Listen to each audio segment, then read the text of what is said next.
Simon & Schuster Audio presents The Goodbye Café by Mariah Stewart, read by Joy Osmanski.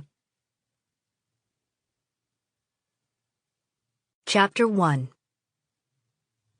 At the earliest light of a summer day that promised to be even hotter than the record-breaking heat of the day before, Allie Hudson Monroe made her quiet way through the otherwise deserted streets of Hidden Falls, Pennsylvania.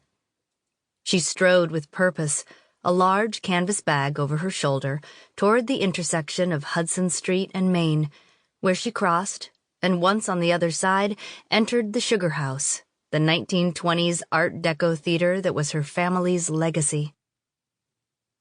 Built by her great-grandfather and bequeathed to her and her two sisters by their father, Franklin Fritz Hudson, the Sugarhouse had been boarded up for years.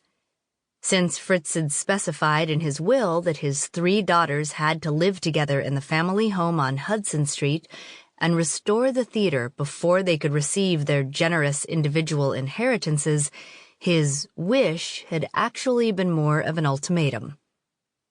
Only the thought of receiving the promised windfall could have coaxed Allie to leave her California home and face the heat and humidity of a summer spent in the Pocono Mountains, along with her estranged sister, Des, and her newly discovered half-sister, Kara. Fortunately, life in Hidden Falls had turned out to be much more interesting than Allie had ever imagined. She and Des were on their way to burying long-held resentments on both their parts, and she'd found Kara, whose mother may or may not have been married to their father, the paperwork on that being a little shady, to be amicable and open to their new relationship. Best of all, perhaps, was discovering their father had a sister they'd never met. Their aunt, christened Bonnie, but called Barney by just about everyone who knew her, was delightful, welcoming, and loving to her nieces. While Allie was still finding her way, navigating carefully through these new relationships, she was also finding untapped riches within herself.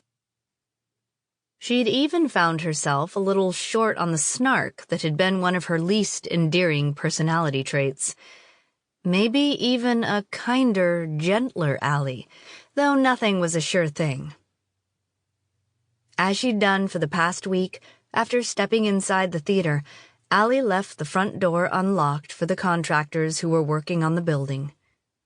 She turned on only enough lights to guide her to her destination, the scaffold that had been erected in the middle of the lobby. Sample complete. Ready to continue?